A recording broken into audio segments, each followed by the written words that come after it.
第20届香格里拉对话会于6月2号开幕，为期3天。澳大利亚总理阿尔巴尼斯在开幕晚宴发表主旨演讲。他在演讲中谈及对话沟通的重要性，呼吁中美开放高级别沟通，并表示印太地区的国家不应卷入中美大国竞争加剧的漩涡。来看深圳卫视特派记者从新加坡现场发回的最新报道。 澳大利亚总理阿尔巴尼斯的车队于当晚7点45分抵达香格里拉酒店。晚上8点，阿尔巴尼斯在开幕欢迎晚宴上致辞。Thank you very much, and I am delighted to be back in Singapore and here for my first visit as Australia's Prime Minister. 此次演讲被澳媒称为阿尔巴尼斯就任总理以来最重要的外交政策演讲。在发言一开始，阿尔巴尼斯就谈及对话沟通的重要性。If you don't have the capacity at our decision-making level to pick up the phone, to seek some clarity or provide some context, then there is always a much greater risk of assumptions spilling over into irretrievable action and reaction. The consequences of such a breakdown, whether in the Taiwan Strait or elsewhere, would not be confined to the big powers or the site of their conflict. They would be devastating for the world. 深圳卫视记者注意到，阿尔巴尼斯在演讲中以较大篇幅谈及中美关系。他呼吁两国重新开放高级别沟通，并声称中美之间需要建立护栏，以确保灾难性冲突不会发生。And that's why, as leaders in this region, and indeed as citizens of it, we should be doing everything we can to support the building of that first and most fundamental guardrail. 阿尔巴尼斯说，外交深度冻结的沉默会滋生猜疑，让各国更容易互相假设最坏的情况。阿尔巴尼斯强调了与中国合作的重要性，他特别谈及他的中间道路将需要与中国持续接触，对经济合作持开放态度，并不断提醒其合作伙伴，尤其是美国和日本，不要有试图遏制中国经济的野心。China's extraordinary economic transformation has benefited not only its population. China's extraordinary economic transformation has also benefited our entire region, and that is important. But it's also been important for the region. 现场参加晚宴的人敏锐观察到，阿尔巴尼斯在演讲中首次将澳大利亚定义为一个亚洲国家，而不仅仅是一个印太地区的国家。澳大利亚悉尼晨报直言，对于一个成立仅1年的政府来说，阿尔巴尼斯表达了雄心勃勃的立场。深圳卫视记者注意到，在香会开幕前，阿尔巴尼斯就将澳大利亚不愿卷入阵营对抗的演讲内容透露给澳媒，称印太地区的国家不应卷入中美大国竞争加剧的漩涡。香格里拉对话会是全球规模最大、规格最高的多边安全论坛之一。据新加坡媒体消息，本届香会将有超40个国家的600多代表会出席，包括48名部长级代表和超35名高级防务官员。6月3日至4日，大会将进行7场全体会议，并将围绕网络安全、军力发展、核安全等议题进行6场平行会议。大会期间，有关国家也将进行多场双边或多边会晤。深圳卫视记者注意到，亚太地区安全热点话题仍是今年香会关注的焦点，包括建立稳定且平衡的亚太地区、解决地区紧张局势、亚太地区安全的新伙伴关系、打造合作安全模式等。会议开幕前2号下午，香会主办方英国国际战略研究所发布了最新版的亚太地区安全评估报告，分6个章节对亚太安全焦点议题进行探讨。该报告的发布也是每年香会的立牌，其中不乏对中国的不实指责。在今年的报告中，半数章节聚焦中国和美国的地区安全政策以及中美竞争，包括中美海洋军事力量方面的内容。报告指出，自上世纪90年代中期以来，中国一直在稳步推进海军现代化。而如今，中国正在继续发展其拦水能力。为应对日益壮大的中国海军，美国及其重要的地区盟友正投入更多的资金和战备来进行联合行动。报告进一步警告，美国亚太地区组建的安全联盟越来越多，针对中国的包围网也越来越密，包括加强与韩国、日本的3边合作，不断革新美日印澳4方安全对话机制等。今年早些时候，美英澳还同意建立一支由精锐核动力潜艇组成的联合舰队。I think there is concern about the trajectory of tensions in the region, and particularly that these might manifest themselves in the naval and maritime space. So I think that's why there is more attention being placed on this. 值得一提的是，国际战略研究所的这份最新报告也揭示了亚太地区国家普遍不愿在中美间选边站队的现实心态。报告称，尽管出于自身长期安全利益的考虑，一些亚太国家会倾向于寻求美西方的庇护，但从区域上看，并没有出现此前一些人所预言的一边倒式的投向美国怀抱的现象出现。在香会开幕当天，主办方国际战略研究所发布了最新版的亚太地区安全评估报告。有关研究人员在随后举行的线上和线下同步发布会上表示，这份报告是针对本次香会的热点问题量身定制，希望能够为香会期间各方的讨论和对话提供有益的参考。但是令人遗憾的是，这份封皮印有美日印澳4国领导人照片的报告，在开篇就渲染所谓台海危机对亚太局势的威胁。每个独立章节中更使用美式逻辑，为美国在亚太地区拉帮结派、挑动地区局势找理由开脱。耐人寻味的是，相关专家在撰写报告的时候，并没有将中国和平发展的理念以及和平之师的建军思想进行体现。这恰好也是李尚福部长参加本届香会即将发表的中国的新安全倡议里必然会再次重申的中道之声。出席此次香会的国务委员兼国防部长李尚福将在4号就中国的新安全倡议议题做大会发言。而在香会开始前，李尚福对新加坡进行访问，与新加坡代理总理黄循财与防长黄永红分别举行会面。2号，李尚福还与蒙古、新西兰等多国代表团团长进行了会晤。李尚福2号在新加坡与新加坡代理总理黄循财举行会谈，双方肯定新中两国长期友好的双边防务联系，对两国在2019年签署加强版防务交流和安全合作协定下取得的双边防务合作进展表示欢迎。双方还就全球及区域安全局势发展交换意见。此前一天，李尚福与新加坡国防部长黄永红举行了会谈，双方一致认为，习近平主席和李显龙总理共同宣布，把中新关系提升为全方位、高质量的前瞻性伙伴关系，为中新两国两军关系发展指明了方向，并共同见证签署中新国防部关于建立直通保密电话通信线路的谅解备忘录。应该说，突出地体现了中国和新加坡在深度的相互间的国防安全的信任。只有相互之间的信任，才能够达成这么一种保密通信电话的这种联络的这个协议。那么这个备忘录应该说预示着中国和新加坡有了一种非常好的安全合作的这个基础。会谈期间，李尚福重申了中方在台湾问题上的坚定立场。他表示，台湾是中国的台湾，台湾问题是中国核心利益中的核心。我们坚持以最大诚意、尽最大努力争取和平统一的前景，但绝不允许民进党当局挟洋谋独、外部势力以台制华，绝不承诺放弃使用武力。中国必须统一，也必然统一。中方将坚决捍卫国家主权和领土完整。关于中国与东盟关系，李尚福指出，亚太是我们的共同家园，繁荣稳定是各国人民的共同心愿。东盟是地区和国际舞台上维护和平、促进发展的一支重要力量。中方坚定支持东盟在地区架构中的中心地位，支持东盟共同体建设，支持东盟保持战略自主，致力于推动构建更为紧密的中国东盟命运共同体。东盟国家呢，实际上在东亚区域合作当中，它一直是发挥一个中心的作用，站在一个东亚合作的这个列车上，它是起了一个司机的位置。在这点上，中国非常支持东盟的积极作用。所以这一次，中国的防长和新加坡的防长进行对话呢，进行会面呢，应该说也是使得中国和东盟间合作的一个重要的一个实践。我们的防长突出地强调支持东盟的中心作用，也支持东盟和中国的命运共同体的这个建设。这确实突出地体现了中国东盟的特殊关系。此次香会中方代表团成员、军事科学院战略研究院研究员曹元忠大校告诉深圳卫视特派记者，国委员兼防长李尚福访新成果显著，中新战略互信不断加强。令人欣慰的是，包括新加坡在内的东盟国家对中国战略意图的理解正在逐渐加深。因为中国始终提倡这个共同合作、综合可持续的这种安全观，鼓励和推动地区安全合作架构的形成。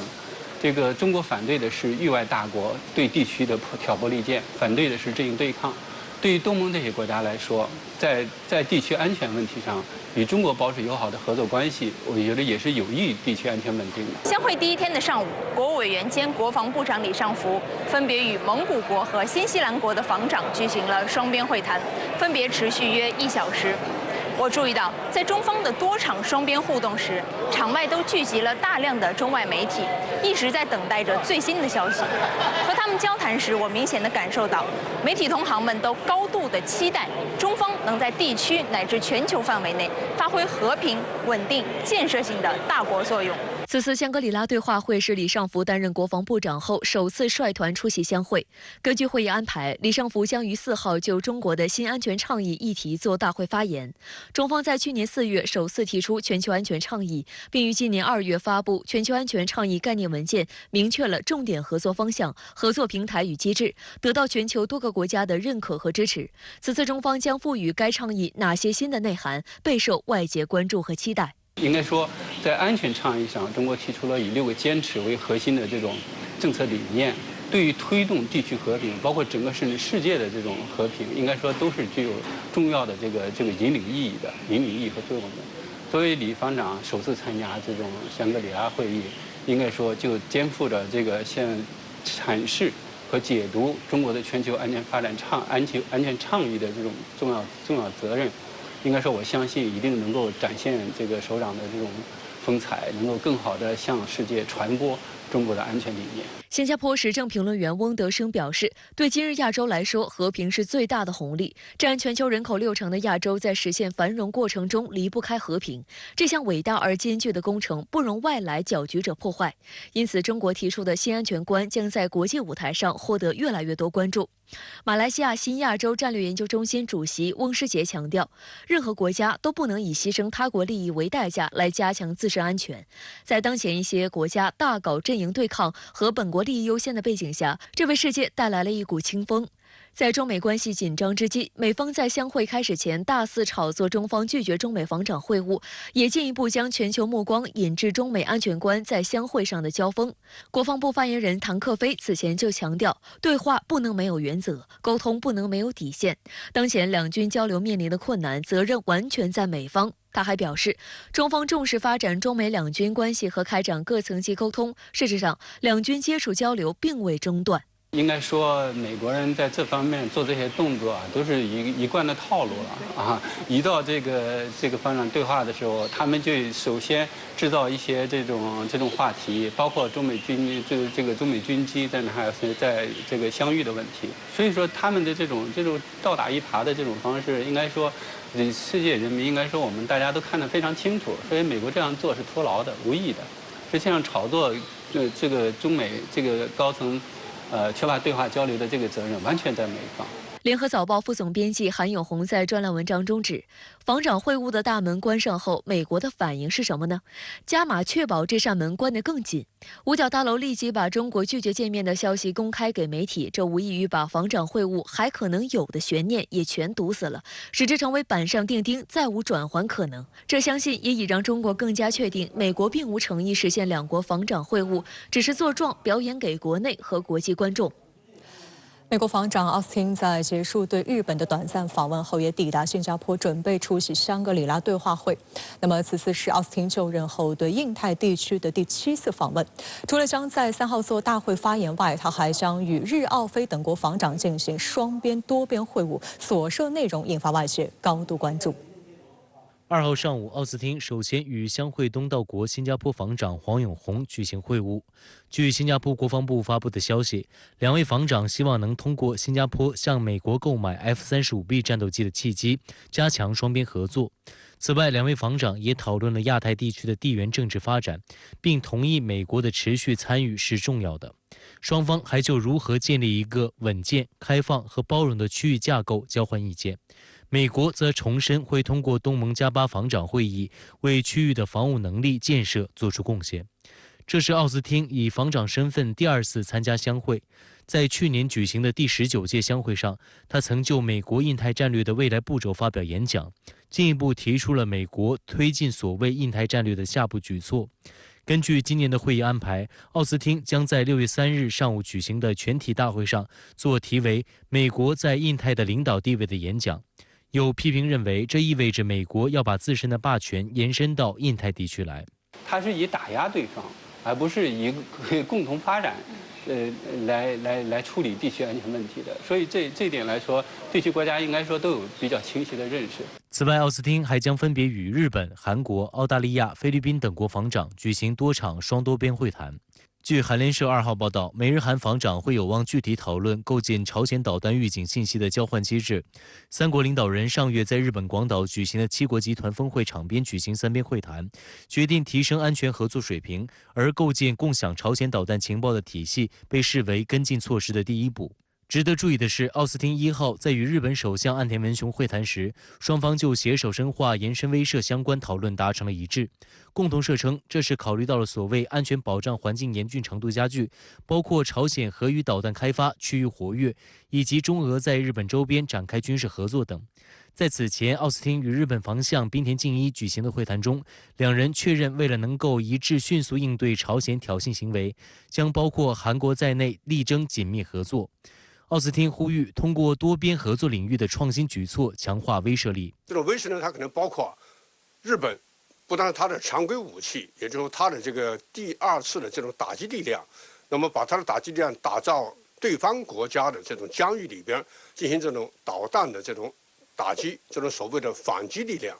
同时呢，也涉及到他们可能会要共享核武器，来对对手进行延伸的这种核威慑。以这种方式呢，来保证所谓的美日之间来自于朝鲜半岛可能的威慑，实际上名义上是朝鲜半岛，而实质上更多的是针对于我们中国。以这种方式来保证美日之间的安全同盟，来保障美国在亚太地区的安全的霸权的地位。据共同社报道，美国、日本、澳大利亚和菲律宾拟借第20届香格里拉对话会之机，举行4国防长的首次会谈。讨论美日澳各自加强与菲律宾的双边防务合作，同时彰显环太平洋的4国多边协作。报道称，4国防长们还将就4国船只在南海进行联合海上巡航交换意见。令人警惕的是，在相会召开前夕，菲律宾海岸警卫队与美国海岸警卫队、日本海上保安厅于6月1日在菲律宾巴丹省附近海域启动联合海上演习，将持续到7日。这是3国海上执法机构首次举行联合演习，且演习海域敏感，针对南海的意图十分明显。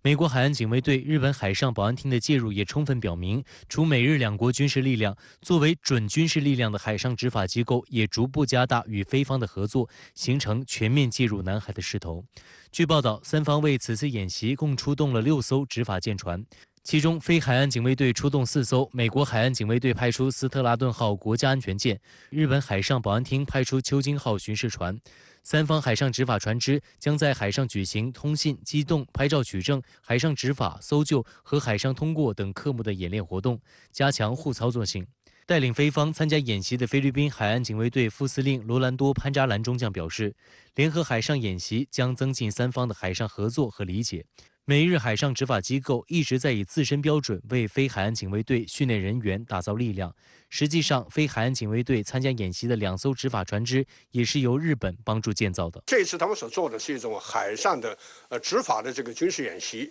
这是历史上第一次。实际上，这个军事演习它的内容看上去是处理一些非传统的安全问题，但实际上他们形成了一种事实上的美日菲3国的海上的联合执法的这种行动和这种合作，未来不排除它会进行一种直接的军事上的海军间的这种军事演习。那么这样呢，就把这种海上的3边军事演习把它做实。那么目的就是为了要形成一个多边的军事安全的合作，来压制中国。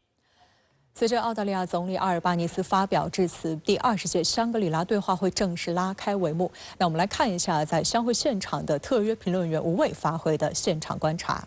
主持人，作为本届相会的揭幕演讲主宾，阿尔巴尼斯总理踩着点乘车抵达香格里拉大酒店，一个细节足以折射他所牵动的媒体关注度。今天呢，我在相会的媒体中心是多次遇到了主办方的媒体公关负责人，他几乎是不厌其烦地告诉大家，开幕式晚宴的媒体入场名额已经满满当当了，恳请大家谅解。一位 CNN 的摄像大哥依然尝试将他拉到一边，想走个后门，依然未能如愿。大家之所以关注阿尔巴尼斯的讲话，我想在很大程度上源于澳大利亚在去年迎来了一次政坛洗牌。阿尔巴尼斯率领的工党一举击败时任总理莫里森，赢得选举，重新夺回了执政权。而阿尔巴尼斯的前任党魁正是被称为所谓中国的朋友的陆克文。政权的更迭催动钟摆摇曳，国际舆论自然很关心澳大利亚的外交政策是否会出现重大转向。那么从过去9年的亲美反华立场上有所调整呢？正如今天的问答环节中一位提问者是十分刺耳地提醒台上的阿尔巴尼斯，不要忘了澳大利亚与美国、英国、加拿大一样同属五眼联盟，是盎格鲁撒克逊的同宗同源呐。但阿尔巴尼斯的回答则毫不避讳、毫不掩饰，他说与中国寻求友好的关系没毛病，中国也是这么看待的。阿尔巴尼斯的讲话持续了将近半个小时，说的是口干舌燥，3次低头喝水。我在当中听到最多的关键词是和平。他说，和平从来不是被赠予的礼物，需要人们依靠努力来争取维护。他更是直言在香格里拉这个词汇被更多用来描述一家酒店、一场论坛之前，也被视为神话中的伊甸园。但是在现实世界中，香格里拉是一个让决策者应对不确定性、寻找团结的平台。总体而言，我认为阿尔巴尼斯的讲话符合我的预期。一方面，他确实没有像一些所谓同宗同源的盟友那样将中国妖魔化，而是非常务实的在讲话中的显要部分大谈中国经济之于世界的牵引力，中国影响力之于世界的推动作用。另一方面，他也确实遵守了一位西方国家领袖所必须遵循的所谓政治正确美国这个盟友还是要认的，只是美国的部分做法，澳大利亚未必苟同。我想，阿尔巴尼斯并不是会场上唯一一个意识到中国地位与中国作用的西方国家领导人，只是我们呼吁更多的阿尔巴尼斯敢于在盟主的国防部长眼前讲出世界各国应该成为伙伴而非对手这样的中道之声。另一方面，尽管香会刚刚拉开帷幕，但香会节奏却在更早的时候响起。那么现场的水温、气温怎么样呢？我们继续来看吴伟从现场为我们发回的观察。香会节奏确实在开幕之前就已经响起了，最直观的画面便是各国军方代表团如一列列火车般以紧密的队形，身着各国军服、礼服、常服，在礼堂大当中是穿梭。必须承认在大争之势，军事外交的重要程度大大提升。让一群上午之人坐下来好好聊天，本就不是一件简单的事情。香格里拉是一个奇妙的场域，在这里最大的会议厅被留给了论坛，比较大的会议厅都留给了参会媒体，以至于与会各国的军方代表团只能在酒店高楼层的大户型套房里临时改造一下，当成自己的发布厅。中方代表团的发布厅对面就是英国国防部的发布厅，在狭窄的走廊里飘着各色旗帜，这是军事外交史上的一幅奇景。香格里拉也是一个暗流涌动的场域，它让我想起了一部电影《布达佩斯大饭店》，所有的博弈甚至是搏斗都发生在这一座华丽的饭店之中。新加坡固然是一个立于外交调停的完美第三方，又何尝不是大国外交博弈的最前线呢？必须承认，中美国防部长见面与否牵引了全世界的目光。最起码从我在现场看到的情况就是这样。2个美国同行边抽烟边在笑谈，奥斯汀主动上前与李尚福部长握手。在新闻中心，中东媒体的朋友用那不太流利的英语也在询问谁拍到了刚刚的那个握手画面。这一切其实都在传递着一个无比清晰的信号，那就是世界各国迫切需要中美2个大国好好相处。正如习近平主席在电话中抛出的那个必答题，一直以来没能交出满意答卷的，分明就是那美利坚合众国呀。好的，主持人，以上就是我的观察，谢谢。好，相关话题马上来连线特约评论员管瑶，管先生你好。商会今天在新加坡揭幕，会议主办方发布2023年亚太地区安全评估报告。那您对这份报告有何特别观察呢？好的，主持人。那么在相会揭幕之际呢，发布地区安全的年度评估报告。那这是相会主办方，也就是英国智库国际战略研究所 IISS 它的例行的作业。执新闻前方的采访记者在相会会场也拿到了这份报告的纸质本，洋洋洒洒超过160页。我昨天在评论中也谈到，走过20年的相会已经发展成为区内影响力最大的一个防务政策论坛，也是最吸引眼球、媒体关注度最高的一个防务安全政策的磋商平台。那么年度报告当然是所谓相会影响力指数的重要构成，甚至呢承担了主办机构议程设置的重要功能。那么报告提供的观察与结论、引证的数据与事实，势必呢会在未来几天的论坛会议中成为各方的共同关注乃至讨论的对象。